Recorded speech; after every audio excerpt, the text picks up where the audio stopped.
अस्सलाम वालेकुम जी। स्टूडेंट्स कैसे हैं? ठीक ठाक हैं आप लोग? अच्छा स्टूडेंट्स, हमने ये मिड ब्रेन स्टार्ट किया हुआ था और ये हमने इसके बाद हाइंड ब्रेन के बाद मिड ब्रेन हमने पढ़ा था, लेकिन ये कंप्लीट नहीं हुआ था। तो ये मिड ब्रेन जो है ये बेसिकली हम ये देख रहे थे कि ये पहले एक विजुअल इनपुट के लिए एक स्पेसिफिक सेंटर था, लेकिन बाद में ये था यानी अर्ली वर्टिब्रेट्स में, तो बाद में ये था कि ये टच यानी टेक्टाइल के लिए और ऑडिटरी हेयरिंग के लिए भी ये एक जो है ना वो सेंटर बन गया। और यहाँ पे जितने ईयर से या बॉडी में जो टच रिसेप्टर्स है वहाँ से जो भी सेंसेशंस जा रही थी ब्रेन में वो पहले मिड ब्रेन तक जा रही थी। फिर हमने ये देखा जो मिड ब्रेन की रूफ है उसको हम ऑप्टिक टेक्टम कहते हैं, वो बेसिकली ग्रे मैटर की बनी हुई है, ठीक है। और वो इंटीग्रेट करती है इन तमाम विजुअल ऑडिटरी इनपुट्स को, जो भी आपकी ईयर से जा रहे हैं, जो भी आपके जो ईयर में रिसेप्टर्स हैं, हियरिंग रिसेप्टर्स वहाँ से जा रहे हैं, और जो ऑडिटरी रिसेप्टर्स से और जो विजुअल रिसेप्टर जो फोटो रिसेप्टर्स आपकी आईज में वहाँ से जो भी मैसेज जा रहा है वो बेसिकली इस एरिया में ही जा रहा है। तो ये तो मिड ब्रेन था। मिड ब्रेन की मैं भी आपको फाइनली डायग्राम एक ह्यूमन ब्रेन की दिखाऊंगी, फिर हमें मज़ीद इसके बारे में पता चलेगा कि ये कौन कौन से किस तरह से है। अच्छा, उसके बाद है फोर ब्रेन। सबसे इम्पोर्टेंट पार्ट जो ब्रेन का है वो फोर ब्रेन है। The vertebrate forebrain has change to great deal during vertebrate evolution.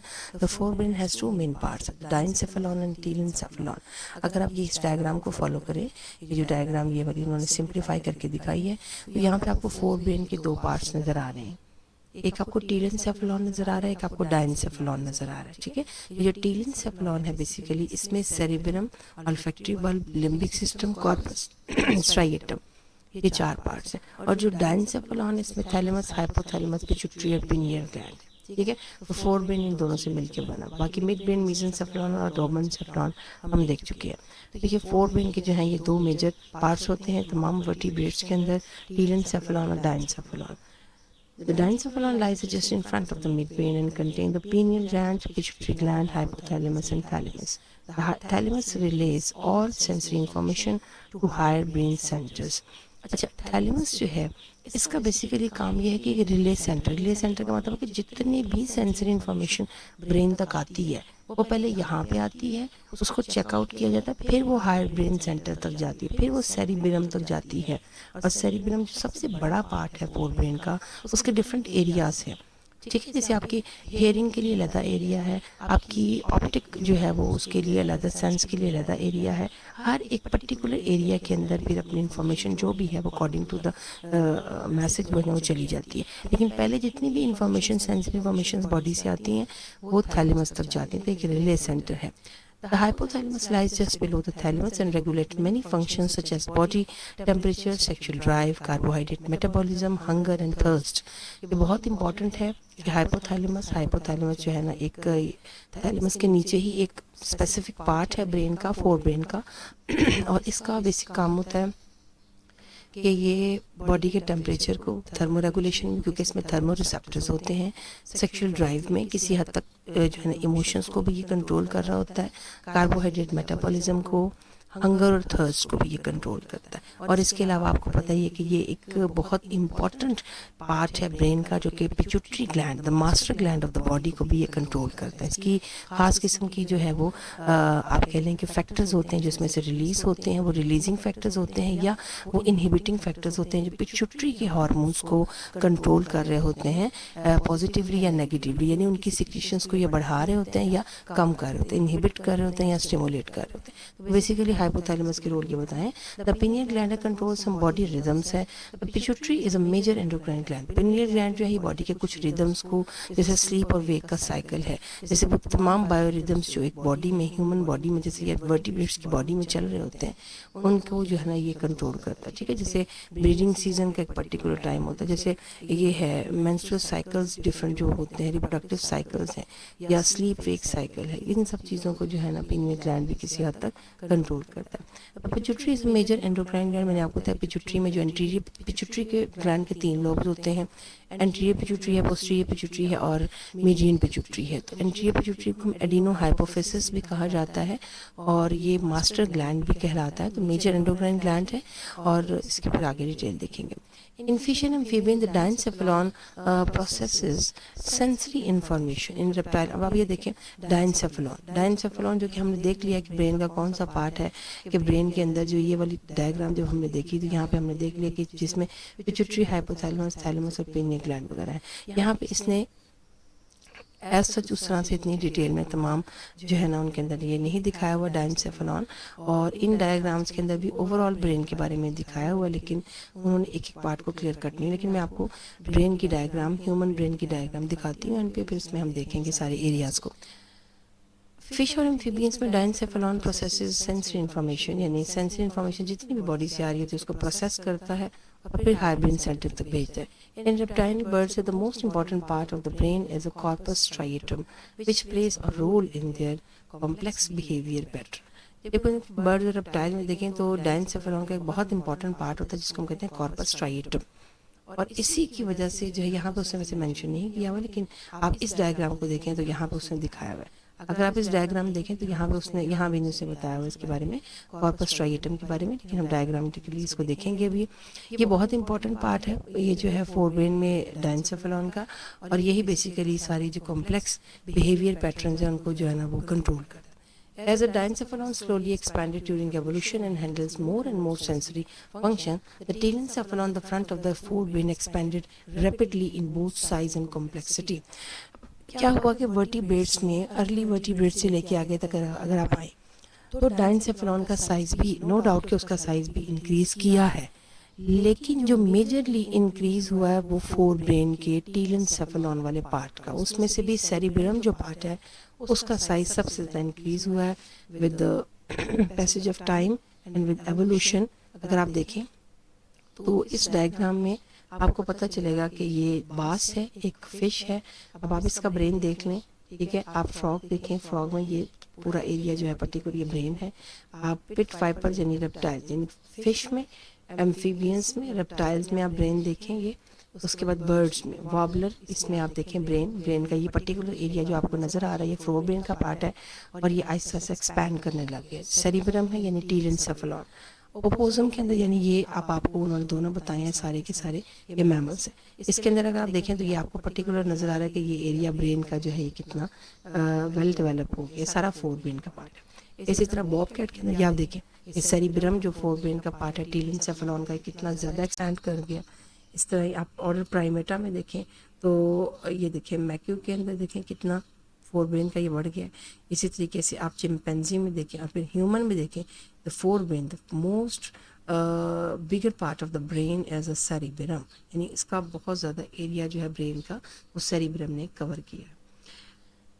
इसको भी हम यहाँ पे भी इसको भी पढ़ लेते हैं। The cerebrum increase in both size and complexity of its neural connections in more advance groups, fishes and A fishes and B amphibians lack cerebral cortex, whereas reptile and birds have a small amount of gray matter covering their cerebellum। तो आप देखिए fish और amphibian हो सका कि fish और amphibian के देखिए बहुत ही छोटा माइनर सा ब्रेन है, तो यहाँ पे टीलेंसेफेलॉन में सेरिब्रम का पार्ट इतना ज़्यादा है ही नहीं, लेकिन रेप्टाइल्स में है, लेकिन बहुत कम उसकी डिस्कवरी। ये जो से आपको ब्लू में करके दिखाया हुआ है वो है, लेकिन बहुत ही अंडर डेवलप। यहाँ पे भी हमें नज़र आ रहा है, लेकिन बहुत ही छोटी सी साइज़ में, इतना ज़्यादा वेल डेवलप नहीं है। तो ऐसा आप देखें रेप्टाइल्स एंड बर्ड्स में have a small amount of grey matter covering their cerebrum है। Most primitive mammals such as the opossum have वो स्मूथ कॉर्टेक्स, यानी वहाँ पे जो सेरिब्रल कॉर्टेक्स का एरिया वो बड़े स्मूथ हैं, उनमें किसी किस्म की कॉन्वोल्यूशंस आपको इतनी नज़र नहीं आ रही होंगी। यहाँ पे ये आप देखें कॉन्वोल्यूशंस आपको इतनी नज़र नहीं आती, बिल्कुल स्मूथ है। ये भी जो अगर आप ये सेरिब्रम है तो ये बिल्कुल स्मूथ है, इसमें आपको इस तरह से ये कॉन्वोल्यूशंस ये जो नज़र आ रही हैं ये इसमें नज़र नहीं आ रही। तो यहाँ पे बिल्कुल स्मूथ है ये सेरिब्रम। और carnivore such as a bobcat have larger cerebrum than the cortex have a few convolutions. In primates, the cerebrum is much increased relative to other brain structures and the cortex is highly convoluted. अगर आप देखें यहाँ पे primates में, जिसमें कि chimpanzee आ जाता है, मैक्यू आ जाता है, ह्यूमन आ जाता है, इन सब के अंदर अगर आप देखें तो ब्रेन जो है वो आहिस्ता आहिस्ता आहिस्ता आहिस्ता बड़ा होता गया। ब्रेन हायर वर्टिब्रेट्स में, क्योंकि ह्यूमन के अंदर ऑर्डर प्राइमेटा के अंदर यहाँ पे आप देखेंगे ब्रेन का साइज सेरिब्रल जो है ना, सेरिब्रम का साइज सबसे बड़ा हो गया, सो वो डिवाइड हो गया राइट और लेफ्ट सेरिब्रल हेमिस्फीयर्स में। और कॉन्वोल्यूशंस, ये जो आपको ऊपर इस तरह से नज़र आ रहे हैं फोल्ड्स, ये बेसिकली इसके कॉन्वोल्यूशंस हैं जिसमें बहुत ज़्यादा नज़र आते हैं। इससे पीछे हम जितने भी ग्रुप्स हैं वहाँ पे हमें कॉन्वोल्यूशंस भी कम नज़र आते हैं और साइज़ भी सेरिब्रम का जो है वो छोटा नज़र आता है। The human cerebrum dominates in brain evolution, highly convoluted. अच्छा, अब इसके बाद हमने बेसिकली देखना है कि फोर ब्रेन के अंदर कौन कौन से पार्ट जो हैं वो डेवलप हुए हैं और कौन कौन से पार्ट उनका साइज बड़ा या कम. बेसिकली तो बात हम करते हैं with reference of the cerebrum. External to the corpus striatum is the cerebrum which a large groove divided into right and left cerebral hemisphere. The part of the brain related to sensory and motor integration change greatly as vertebrates become more agile and acquisitive. अच्छा, अब आप ये देखिए कि जब vertebrates जो हैं वो पहले एक्वेटिक थे, एक्वेटिक के बाद वो टेरेस्ट्रियल हुए, यानी कि वो लैंड पे रहना शुरू हुए.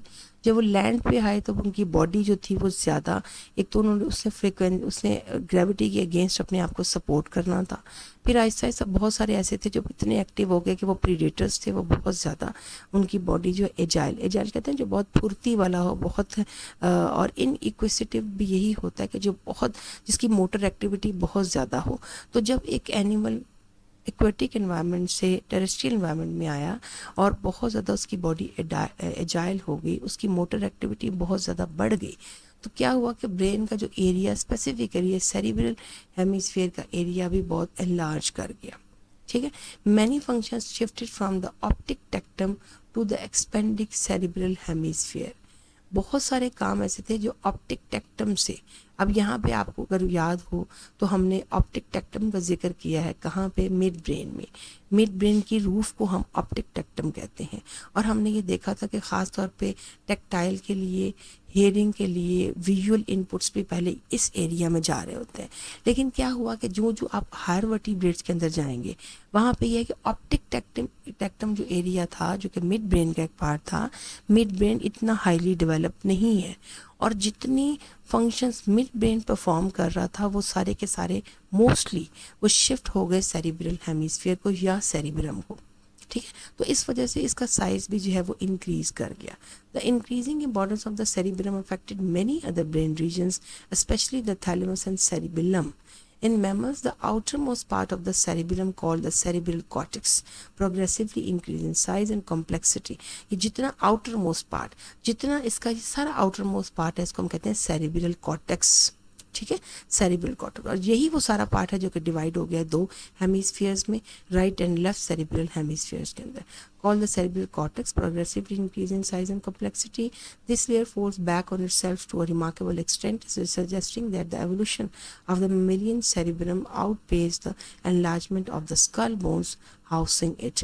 क्या हुआ कि जो सेरिब्रल हेमिस्फीयर से जैसे ही सेरिब्रम का साइज बड़ा होना शुरू हुआ, उसके सेरिब्रल कॉर्टेक्स बड़े होने शुरू हुए, डेफिनेटली स्कल का साइज भी उसके साथ साथ बड़ा होता गया, क्योंकि स्कल क्या है, वो ब्रेन केस है और ज़ाहिर ब्रेन उसी के अंदर ही है. तो स्कल का साइज भी जो था वो आहिस्ता आहिस्ता बड़ा होना शुरू हुआ उसके साथ. Different parts of the cerebrum have specific functions. For example, the cerebral cortex contain primary sensory areas and primary motor areas.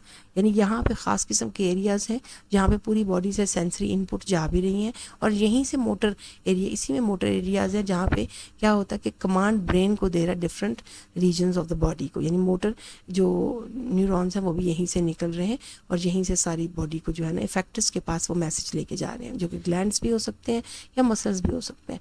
Other areas of the cortex are involve in perception of visual और auditory signals from the environment.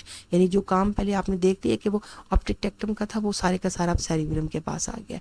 In humans this include the ability to use language both written and spoken. यानी human के अंदर एक बहुत बड़ी और ability जो है वो लैंग्वेज की है. कि दूसरे आप देखें कि एनिमल्स हैं उनके पास उस तरह से लैंग्वेज ऐसा सच नहीं है. तो ह्यूमन के अंदर क्या होता है कि वो बोलने की और जो राइटिंग की जो जितनी भी एबिलिटीज़ हैं वो ब्रेन के इस पार्ट की वजह से ही हैं. अच्छा, ये तो हो गया ब्रेन. हमने ब्रेन की जो एक पर्टिकुलर डायग्राम दी वो भी मैं आपको दिखाती हूँ इसमें, ताकि आपको जो है वो ब्रेन की डायग्राम का पता चले कि ह्यूमन ब्रेन के अंदर जो है वो कौन कौन से बेसिक पार्ट्स हैं और ह्यूमन ब्रेन में जो है वो क्या क्या चीज़ें हैं. अभी शायद इंटरनेट नहीं है तो मैं आपको इसकी डायग्राम जो है वो लाजमी सेंड कर दूँगी, आपने इसकी डायग्राम भी ज़रूर देख लेनी है. ठीक है. अभी हम जो बात कर रहे हैं बेसिकली हमने फर्दर जो है वो पढ़ना है कि हमारे पास इसके बाद आ जाती हैं क्रेनियल नर्व्स. ठीक है. क्रेनियल नर्व्स में देख लेते हैं कि कौन कौन सी क्रेनियल नर्व्स हैं. और ब्रेन के बारे में जो फोर ब्रेन, मिड ब्रेन और हाइंड ब्रेन हमने पढ़ा है, इसको आपने अच्छी तरीके से जो है वो कंसीडर कर लेना है. अच्छा, तो गर्ल्स ये हमने ब्रेन के बारे में पढ़ लिया। मैं आपको ब्रेन की डिटेल डायग्राम, चूँकि वो एक मैंने इमेज सेव किया हुआ, लेकिन वो इंटरनेट ना होने की वजह से वो नहीं वो अभी डिस्प्ले हो रहा, वो भी मैं आपको सेंड कर दूँगी। उसमें आपने ब्रेन के सारे पार्ट्स देखने हैं अच्छी तरह। अब हमें देखें क्रेनियल नर्व्स। ब्रेन के लिए यूज़ होता है वर्ड क्रेनियल का, ठीक है। क्रेनियल का, क्रेनियम किसको कहते हैं, ब्रेन केस को कहते हैं, तो ब्रेन के लिए क्रेनियल का वर्ड भी यूज़ होता है। In addition to the pair spinal nerves at the peripheral nervous system of the vertebrate include pair cranial nerves. अच्छा, अब आपको हमने पेरिफेरल नर्वस सिस्टम और सेंट्रल नर्वस सिस्टम के बारे में पहले ही पढ़ा है। आपको पता है कि सेंट्रल नर्वस सिस्टम में ब्रेन और स्पाइनल कॉर्ड है, और पेरिफेरल नर्वस सिस्टम के अंदर जो है वो ब्रेन और स्पाइनल कॉर्ड से बाहर जितनी भी सेंसरी या मोटर नर्व्स जो हैं वो जारी होती हैं, वो सारी की सारी पेरिफेरल नर्वस सिस्टम का पार्ट। तो स्पाइनल कॉर्ड में से तो ज़ाहिर है स्पाइनल नर्व्स निकलती हैं, लेकिन बहुत सारी ऐसी नर्व्स हैं जो ब्रेन में से भी निकलती हैं या टूवर्ड्स द ब्रेन जा रही हैं, उनको हम कहते हैं जी cranial nerves. Reptile, birds and mammals have 12 pair of cranial nerves. अब आपने पहले देखा ही था कि जो जैसे स्पाइनल नर्व्स होती हैं उनका ताल्लुक तो इस तरह से होता है ना कि जितनी बॉडी का ट्रंक रीजन लंबा है, जितना स्पाइनल कॉर्ड की लेंथ ज़्यादा है, अगर बॉडी के अंदर एक लॉन्ग टेल है तो डेफिनेटली स्पाइनल नर्व्स भी उस हिसाब से ज़्यादा होती है, क्योंकि ट्रंक रीजन काफ़ी लंबा होगा। लेकिन ब्रेन के अंदर जो है ना डिफरेंट एनिमल्स की ज़ाहिर डिफरेंट बॉडी के उसके लोकोमोशन के पैटर्न्स की, बॉडी कितनी एक्टिव है, बॉडी का साइज, ये सारी चीज़ें मैटर करती हैं क्रेनियल नर्व्स के नंबर में। तो रेप्टाइल, बर्ड्स और मैमल्स में अगर हम देखें तो यहाँ पर 12 पेयर ऑफ क्रेनियल नर्व्स हैं। Fishes and amphibians have only the first 10 pairs है। सम ऑफ द नर्व्स, कुछ नर्व्स ऐसी होती हैं जिसमें सिर्फ सेंसरी एक्सोन होते हैं, सिर्फ सेंसरी नर्व्स है, जैसे एक ऑप्टिक नर्व है which carry signals to the brain, other contain sensory and motor axon, और कुछ ऐसे हैं जिनके अंदर सेंसरी भी और मोटर एक्सोन्स दोनों ही होते हैं, और उनको मिक्स नर्व्स कहा जाता है। For example the vagus nerve है sensory axons leading to the brain. Vagus nerve है, इसके पास सेंसरी एक्सोन भी है जो ब्रेन की तरफ जा रहे हैं, और इसमें मोटर एक्सोन्स भी हैं जो कि ब्रेन से आ रहे हैं हार्ट में, और smooth muscles of the visceral organ, heart के पास आ रहे हैं smooth muscles of the visceral organ होते हैं आपके डाइजेस्टिव ट्रैक के जितने भी ऑर्गन हैं। वैसे स्मूथ मसल्स कहाँ होते हैं बॉडी में, स्मूथ मसल्स बॉडी में होते हैं जितने भी हॉलो ऑर्गन है आपकी बॉडी में, वहाँ पे स्मूथ मसल्स होते हैं, ठीक है।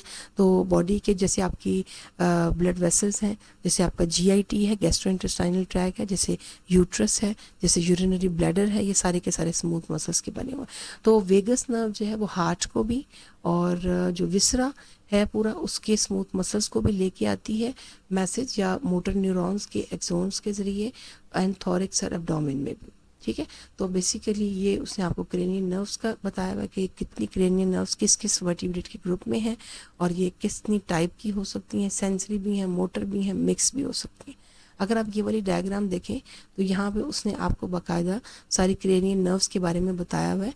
ऑल्फैक्टरी, ऑप्टिक है, ऑक्यूलोमोटर है, ट्रॉकियल है, ट्राइजेमिनल है, ये सारी की सारी आपने एक दफ़ा देख लेनी है कि कौन कौन सी नर्व्स हैं। ये सेंसरी भी हो सकती हैं और ये प्राइमरीली मोटर भी हैं, यानी सिर्फ मोटर न्यूरॉन के एक्सोन भी इनके अंदर हो सकते हैं, मिक्स हैं, तो इनमें सेंसरी और मोटर दोनों ही हैं।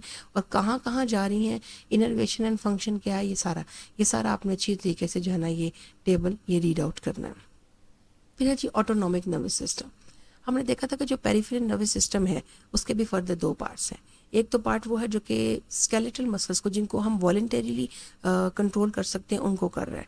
एक वो पार्ट है जो कि इनवॉलेंटरी मसल्स को कंट्रोल कर रहा है, जैसे आपकी कार्डियक मसल्स हैं और स्मूथ मसल्स हैं, जिनको आप कॉन्शियसली कंट्रोल नहीं कर सकते, उनको कंट्रोल कर रहा है। और इन मसल्स को यानी स्मूथ मसल्स और कार्डियक मसल्स को कंट्रोल करने वाला जो सिस्टम है उसको हम कहते हैं जी ऑटोनॉमिक नर्वस सिस्टम, ठीक है। तो ऑटोनॉमिक नर्वस सिस्टम बेसिकली ये वो सिस्टम है जो कि कंट्रोल कर रहा है बॉडी के अंदर इन दो टाइप के मसल्स को।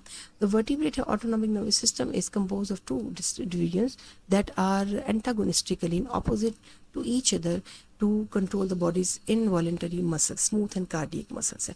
और ये जो है ये मैंने आपको पहले ही बताया कि ये दो मसल्स जो कि इनवॉलेंटरी मसल्स हैं, जिनको आप कॉन्शियसली कंट्रोल नहीं कर सकते, इनको ये सिस्टम कंट्रोल कर रहा होता है। और एंटागोनिस्टिकली का इसमें इसकी फर्दर दो डिवीजन्स हैं, सिंपैथेटिक और पैरासिम्पैथेटिक। और ये दोनों डिवीजन्स जो हैं ये एक दूसरे के ऑपोजिट, एंटागोनिस्टिक का मतलब होता है एक दूसरे के बरखिलाफ काम करती हैं। अगर एक क्या कर रही है कि आपकी बॉडी के सारे हाई ब्लड प्रेशर को या बॉडी के बाकी जैसे प्यूपल्स को डायलेट कर रहा है, डाइजेशन को इम्प्रॉपर कर रहा है, तो दूसरा उसको नॉर्मलाइज कर रहा है। तो एक दूसरे के ऑपोजिट काम कर रहे होते हैं दोनों systems. And gland the Paris, यानी ये तीन चीज़ों को ये कंट्रोल करते हैं। ये वाला सिस्टम कंट्रोल करता है स्मूथ मसल्स को, कार्डियक मसल्स को, और ग्लैंड्स को भी यही कंट्रोल करता है, क्योंकि ग्लैंड्स की सिक्रीशन को भी हम कॉन्शियसली कंट्रोल नहीं कर रहे। The parasympathetic nervous system function during the relaxation, इसको कहते हैं ना कि ये जो है वो रेस्ट एंड रूमिनेशन में काम करता है। रूमिनेशन का मतलब होता है जब आपको, आप देखें जितने कैटल्स वगैरह हैं, जब ये जुगाली कर रहे होते हैं, ये एक तरफ आराम से बैठ के जब ये अपना मुंह चला रहे होते हैं और इनके स्टमक से वापस रीगरगेट करती है फूड, इनके मुंह में आती है, फिर उसको चू करते हैं और वापस अपने स्टमक में भेजते हैं, तो उसको हम कहते हैं रूमिनेशन। तो पैरासिम्पैथेटिक नर्वस सिस्टम जो है ये बेसिकली रेस्ट एंड रूमिनेशन में या रिलैक्सेशन के टाइम पे काम करता है। It contain nerve that arise from the brain and sacral region of the spinal cord. अच्छा, इसकी जो नर्व्स हैं, पैरासिम्पैथेटिक नर्वस सिस्टम की जो नर्व्स हैं वो अराइज कहाँ से होती हैं? एक तो वो ब्रेन से भी अराइज हो रही होती हैं, और ये sacral region of the spinal cord. Spinal cord का सैक्रल रीजन बेसिकली होता है जो उसका टेल बोन से थोड़ा ऊपर रीजन होता है। अब आपको पता ही होगा, मैं आपको, चूँकि नेट इस वक्त नहीं है, लेकिन जैसे ही होता है मैं आपको इसका स्क्रीनशॉट भी भेजती हूँ और बता दूंगी कि इसमें क्या क्या आपने देखना है। ये जो सैक्रल रीजन है बेसिकली, देखें नेक से शुरू अगर हम करें तो सबसे पहले स्पाइनल कॉर्ड में सर्वाइकल रीजन होता है, सर्वाइकल वर्टिब्रे होते हैं, उसके बाद होते हैं थोरैसिक, थोरैसिक के बाद होते हैं लंबर, लंबर के बाद होते हैं सैक्रल, और फिर एंड वाले जो आपके कॉर्डल वर्टिब्री हैं, जो कि आपके बिल्कुल टेल बोन वाले वर्टिब्रीज होते हैं, वो आते हैं। तो सैक्रल रीजन और ब्रेन से निकलती हैं नर्व्स जो कि पैरासिम्पैथेटिक नर्वस सिस्टम का एक पार्ट है। It consist of a network of long efferent nerve fibres that synapse at ganglia in the immediate vicinity of the organ and short efferent neurons that extend from the ganglia to the organ. अच्छा, अब इस system parasympathetic और sympathetic nervous system को understand करना थोड़ा सा difficult है, और यहाँ डायग्रामेटिकली उन्होंने कुछ भी नहीं बताया हुआ, लेकिन मैं आपको बता रही हूँ, मैं इंशाल्लाह आपको डायग्रामेटिकली भी बताती हूँ, नेट आता है कि इसमें पैरासिम्पैथेटिक नर्वस सिस्टम और सिम्पैथेटिक नर्वस सिस्टम में याद रखिएगा कि जो भी नर्व, कोई पैरासिम्पैथेटिक नर्वस सिस्टम में जो नर्व निकल रही है ब्रेन से या स्पाइनल कॉर्ड से, ठीक है, जब वो नर्व निकल रही है तो उसको हम कहते हैं प्री गैंग्लियोनिक नर्व, और प्री गैंग्लियोनिक नर्व आगे पोस्ट गैंग्लियोनिक न्यूरॉन्स के साथ कनेक्शन बनाती है, और जहाँ पे इनकी बॉडीज इकट्ठी होती हैं उसको हम कहते हैं गैंग्लिया। अगर आप देखें तो इसने बताया है it consist of a long efferent nerve fibres. ये जो इफरेंट नर्व फाइबर्स हैं ये वही पैरासिम्पैथेटिक नर्व्स हैं जो कि ब्रेन या स्पाइनल कॉर्ड से निकल रही हैं, और इनको उसने इफरेंट या प्री गैंग्लियोनिक भी इनको कहा जाता है, dead synapse at ganglia in the immediate vicinity of the organ. ये क्या होता है कि जब ये नर्व फाइबर्स, इनके एक्सोन काफ़ी लंबे हैं, ये उस पर्टिकुलर ऑर्गन तक जा रहे हैं जिसको पैरासिम्पैथेटिक नर्वस सिस्टम ने कंट्रोल करना है, और उस ऑर्गन के पास, बिल्कुल उसके पास एक और पोस्ट गैंग्लियोनिक न्यूरॉन होता है जिसके साथ ये एक साइनैप्स बनाती है, ठीक है, और दरमियान वो गैंग्लिया, जो उनकी सेल बॉडीज हैं वो गैंग्लिया बना देती हैं। तो प्री गैंग्लियोनिक और पोस्ट गैंग्लियोनिक, जिसको हम इफरेंट और एफरेंट का नाम भी दिया जाता है, ठीक है। तो यहाँ पे ये आपको मैं डायग्रामेटिकली बताऊंगी तो आपको इसकी समझ आ जाएगी। तो ये प्री गैंग्लियोनिक और पोस्ट गैंग्लियोनिक आपने याद रखना है, और फिर वो जो पोस्ट गैंग्लियोनिक न्यूरॉन है वो फिर इस पर्टिकुलर ऑर्गन के पास जा रहा है और फिर जहाँ वहाँ जाके उसकी फंक्शनिंग को कंट्रोल कर रहा है। तो ये इसका पैरासिम्पैथेटिक नर्वस सिस्टम का फंक्शन इस तरह से होता है। The sympathetic nervous system is responsible for the fight और फ्लाइट, फाइट और फ्लाइट रिस्पॉन्स। फाइट का क्या मतलब है? लड़ना झगड़ना, यानी स्ट्रेस सिचुएशन में, और फ्लाइट जब आपने कहीं से भागना है, कोई स्ट्रेस है, आपने इस सिचुएशन से भागना है, वहाँ से आपने स्केप करना है, तो फिर ये सिम्पैथेटिक नर्वस सिस्टम काम करता है। It contains nerve that arise from the thoracic and lumbar region of the spinal cord.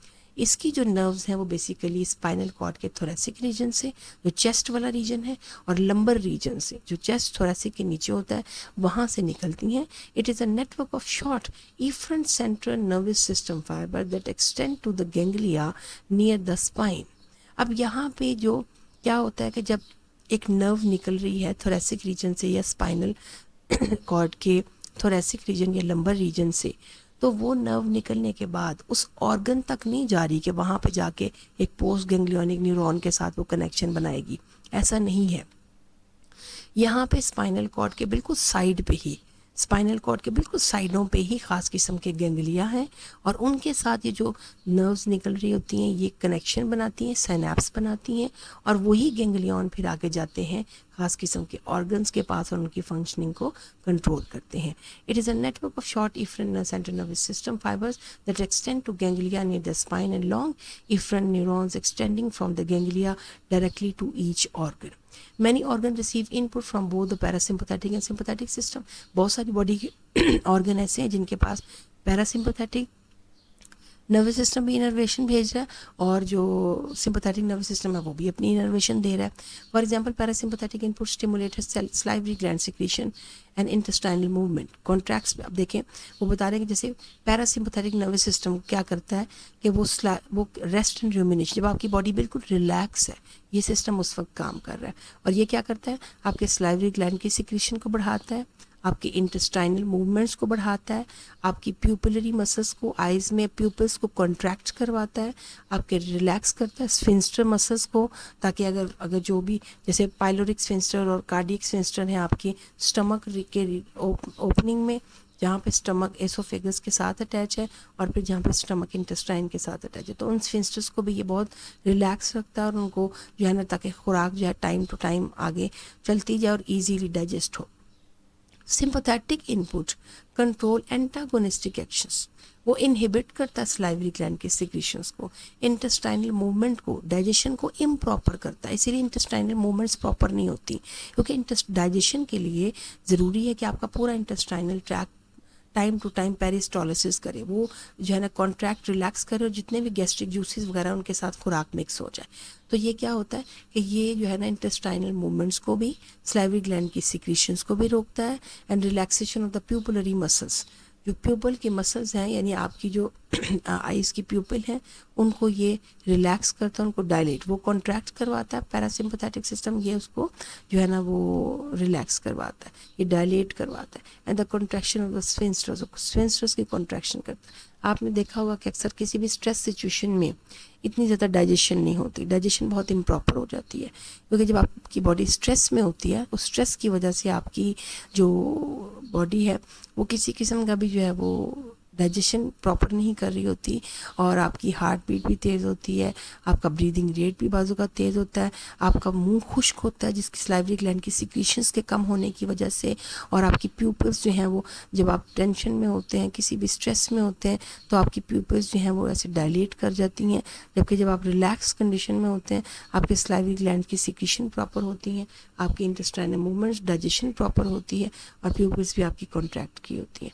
तो ये क्रेनियल नर्व्स और ऑटोनॉमिक नर्वस सिस्टम बहुत इंपॉर्टेंट है, ये आपने अच्छी तरीके से करना है. और ब्रेन, मैंने आपको बताया कि अभी चूँकि इंटरनेट इस वक्त अवेलेबल नहीं, इंटरनेट नहीं आ रहा, तो ब्रेन और स्पाइनल कॉर्ड, ब्रेन की डायग्राम और इसके अलावा जो ये क्रेनियल नर्व्स हैं, सॉरी ये जो हमने ऑटोनॉमिक नर्वस सिस्टम पढ़ा है इसकी डायग्राम में आपको जो है वो अभी सेंड करूँगी और वो भी आपने अच्छी तरीके से देखनी है और उसके साथ साथ आपने उसको जो है ना वो अच्छी तरीके से पढ़ना है. Thank you so much. Lecture को अच्छी तरीके से पढ़ लीजिएगा, अपना ख्याल रखिएगा. अल्लाह हाफिज़.